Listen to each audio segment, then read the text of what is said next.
Hello guys, आप सभी का स्वागत है आपकी अपने YouTube channel self study with Hariom पे।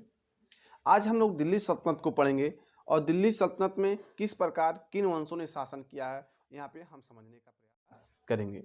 चाहे आप किसी भी एग्जाम की तैयारी कर रहे हो या ग्रेजुएशन कर रहे हैं या कंपटीशन की तैयारी कर रहे हैं, वनडे एग्जाम की तैयारी कर रहे हैं या यूपी टीजीटी की तैयारी कर रहे हैं या पीजीटी की तैयारी कर रहे हो, यदि आप इतिहास से क्वेश्चन बनेगा और दिल्ली सल्तनत यानी मध्यकालीन इतिहास को आप पढ़ रहे हैं तो मध्यकालीन इतिहास पढ़ने के लिए इस तरीके से हम लोग पढ़ेंगे कि पढ़ते ही पढ़ते आपको कुछ सारी बातें यहाँ पे याद हो जाएं। तो चलिए हम शुरुआत करते हैं, एक बेहतरीन प्रयास करते हैं और आप एक नोटबुक लेके बैठ जाइए। जो भी आपको लगता है क्वेश्चन हमें यहाँ पे कंटेंट मिल रहा है, जो नहीं याद है उसे नोट डाउन जरूर करिएगा। तो चलिए दिल्ली सल्तनत की बात करें तो आपको पता होगा कि मोहम्मद गोरी ने जब भारत पे तराइन का प्रथम युद्ध किया और तराइन का द्वितीय युद्ध पृथ्वीराज चौहान तृतीय और मोहम्मद गोरी के बीच हुआ था, तो प्रथम तराइन के युद्ध में यानी तराइन के प्रथम युद्ध में पृथ्वीराज चौहान तृतीय ने मोहम्मद गोरी को तो पराजित कर दिया था, लेकिन जैसे ही तराइन का द्वितीय युद्ध होता है मोहम्मद गोरी पृथ्वीराज चौहान तृतीय को पराजित कर देता है। फिर चंदावार का युद्ध होता है, उसमें भी राजा जयचंद्र जो होते हैं उनको क्या करता है, पराजित कर देता है। लेकिन अब बात ये आती है कि जब उसके गुलाम जो थे, मोहम्मद गोरी के जो गुलाम थे, तो बहुत सारे उसके गुलाम थे, जैसे कुतुबुद्दीन ऐबक हो गया, फिर बख्तियारुद्दीन खिलजी हो गया। तो उन गुलामों में जो एक गुलाम था उसका कुतुबुद्दीन ऐबक, क्या नाम था उसका, कुतुबुद्दीन ऐबक। तो जब वो जाने लगा कुतुबुद्दीन ऐबक तो इसे मुल्तान, लाहौर, दीपालपुर यानी ऐसे ही इत्यादि, इसके अलावा भी कुछ क्षेत्रों को, लेकिन ये नाम याद रखिएगा कभी कभी पूछ लेता है। तो मुल्तान, लाहौर और दीपालपुर ऐसे क्षेत्रों को जो इसके प्रभुत्व में था उसने कुतुबुद्दीन ऐबक को सौंप कर वो अपने गौर नामक जो उसका क्षेत्र था वहाँ पे जाता है। और जाने के बाद अब कुतुबुद्दीन ऐबक के सामने समस्याएं थी कि किस प्रकार से वो शासन व्यवस्था को संभाले और किस प्रकार से अपना शासन व्यवस्था एक व्यवस्थित तरीके से चलाए।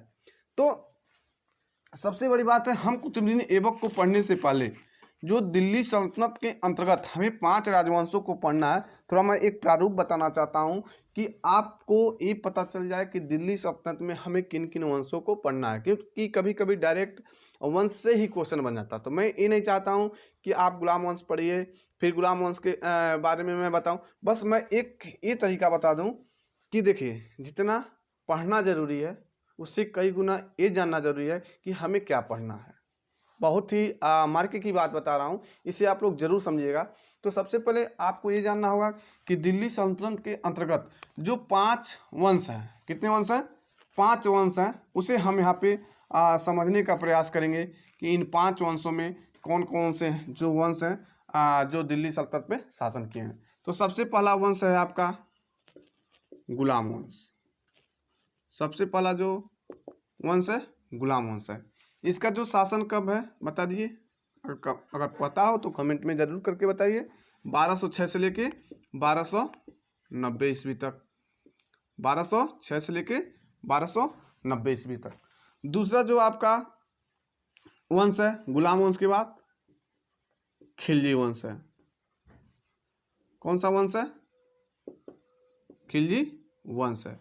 और इसका समय क्या है, तो 1290 पे समाप्त हुआ, तो 1290 से शुरू हो जाएगा, तो 1290 से लेके 1320 ईस्वी तक। तीसरा जो आपका वंश है कौन सा है, तुगलक वंश। कौन सा वंश है, तुगलक वंश।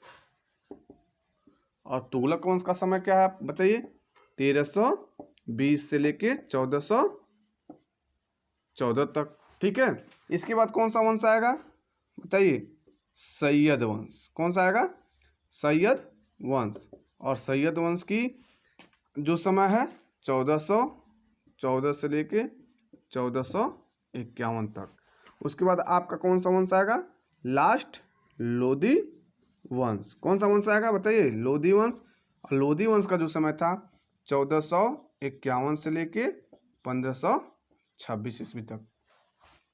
तो कभी कभी क्वेश्चन ही बन जाता है कि खिलजी वंश का शासनकाल क्या है। या पूछेगा कि खिलजी वंश के बाद कौन सा वंश शासन किया, सैयद वंश के बाद कौन सा शासन किया, या पूछेगा तुगलक वंश की स्थापना किसने की थी, गुलाम वंश की स्थापना किसने की थी, खिलजी वंश की स्थापना की थी। क्वेश्चन किसी भी तरीके से बन सकता है। तो हमें यहाँ पे जानने का प्रयास करना है कि जो गुलाम वंश है 1206 से 90 है, खिलजी वंश का जो समय है 1290 से लेके 1320 है, तुगलक वंश का जो समय है आपका 1320 से लेके 1414 है, फिर सैयद वंश है जो आपका 1414 से लेके 1451 है, और लोधी वंश का जो समय है 1451 से लेके 1526 है। इस प्रकार आपने समय देख लिया कि दिल्ली सल्तनत के अंतर्गत इन 5 वंशों ने शासन किया है और उनका समय क्या क्या है। ठीक, देखिए कभी कभी क्वेश्चन यहाँ से बनने वाला रहेगा, तो एक क्वेश्चन इसमें से ये बनता है कि सबसे सर्वाधिक समय तक किस वंश ने शासन किया, सबसे सर्वाधिक समय तक किस वंश ने शासन किया। तो अगर आपको सन नहीं पता रहेगा तो आंसर कैसे करेंगे, दिक्कत होगा ना। तो दिक्कत ना हो इसीलिए थोड़ा सा आप इसे नोट डाउन कर लीजिए। और मैं बता भी दे रहा हूँ कि जो तुगलक वंश है, क्या है, जो तुगलक वंश है, सबसे पहले सर्वाधिक जो शासन व्यवस्था है तुगलक वंश के द्वारा ही किया गया है, जो 1320 ईस्वी से लेके 1414 ईस्वी तक है। ठीक, इसमें कोई दिक्कत। तो सबसे सर्वाधिक समय तक शासन जो किया है वो आपका तुगलक वंश है। उसके बाद इसमें से एक क्वेश्चन बनता है कि सबसे कम समय तक किस वंश ने शासन किया है।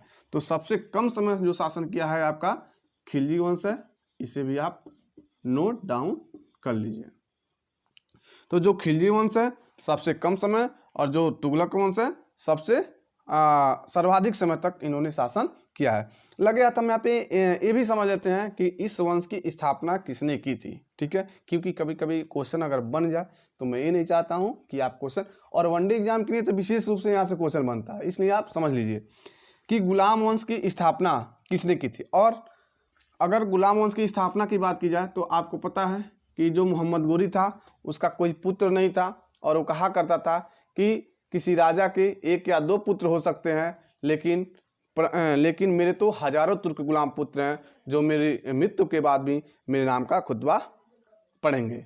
तो ये सब जानने के बाद आपको पता चल गया होगा कि कहीं ना कहीं उसकी गुलामी उसकी शासन व्यवस्था को या उसके द्वारा प्रभुत्व क्षेत्र को नियंत्रण करने का प्रयास करेंगे। और उसमें सबसे पहला जो गुलाम था उसका कुतुबुद्दीन ऐबक, जिसने गुलाम वंश की स्थापना की थी।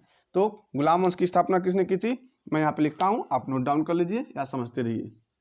किसने की थी, कुतुबुद्दीन ऐबक ने, कुतुबुद्दीन ऐबक ने गुलाम वंश की स्थापना की थी। इसका समय भी मैं यहीं पे लिख दे रहा हूँ कि आपको बाद में दिक्कत ना हो। बार बार सन आप देखेंगे तो कुछ चीज़ें तो तुरंत याद हो जाएंगी, कुछ चीज़ समय लगेगा, घबराने की कोई ज़रूरत नहीं है। कुतुबुद्दीन ऐबक का जो समय है 1206 से लेके 1210 ईस्वी तक है। ठीक है, गुलाम वंश की स्थापना कुतुबुद्दीन ऐबक ने किया। दूसरा क्या है, खिलजी वंश की स्थापना किसने किया है। तो खिलजी वंश की जो स्थापना है आपको पता होगा, जलालुद्दीन फिरोज खिलजी का नाम सुने होंगे। जलालुद्दीन फिरोज खिलजी, इसने खिलजी वंश की स्थापना की है। तुगलक वंश, तुगलक वंश की स्थापना किसने किया है, तो ये भी आपको पता होना चाहिए। तो तुगलक वंश की स्थापना किया है गयासुद्दीन तुगलक ने। किसने किया है, गयासुद्दीन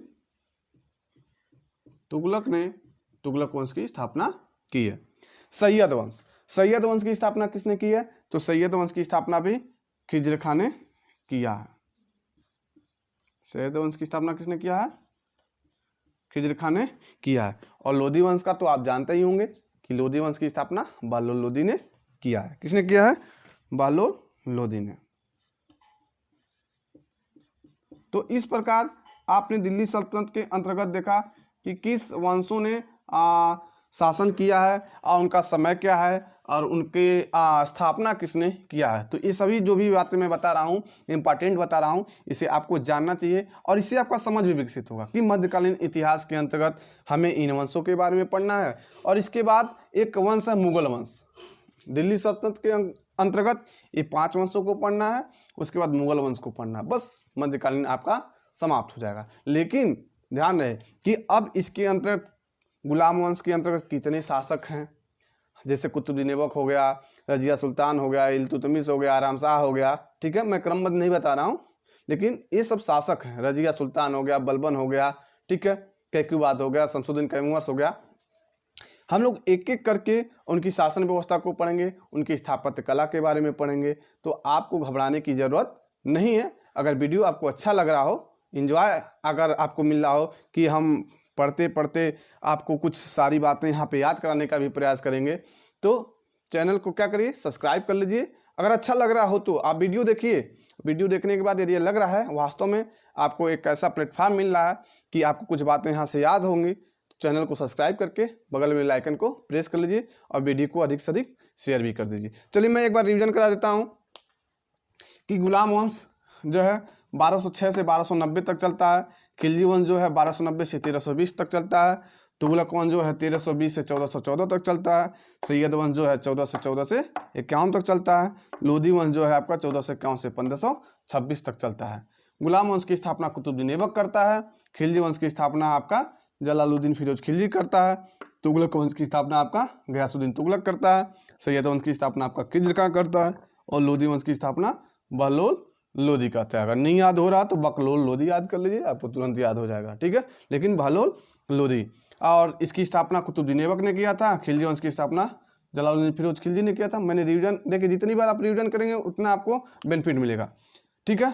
और रही बात, अगर क्वेश्चन बन जाए कि सबसे सर्वाधिक समय तक किस वंश ने शासन किया है, तो आपका तुगलक वंश आंसर होगा, और पूछे सबसे कम समय तक शासन किसने किया है, तो खिलजी वंश होगा, ठीक है। तो अब इसके बाद जो वीडियो आएगा कुतुबुद्दीन ऐबक से आएगा, जो आपके लिए इंपॉर्टेंट है। कुतुबुद्दीन ऐबक के बारे में आपको पढ़ाया जाएगा और आपको बताया जाएगा कि गुलाम वंश का जो शासक कुतुबुद्दीन ऐबक था किस प्रकार से अपनी शासन व्यवस्था को चलाता है, उसने साहित्य के क्षेत्र में या उसने स्थापत्य कला के क्षेत्र में क्या योगदान दिया है। तो वीडियो जरूर दूसरा आएगा आपका, और इसीलिए चैनल को सब्सक्राइब जरूर करके बेल आइकन को प्रेस कर लीजिएगा, ठीक है। जय हिंद, जय भारत।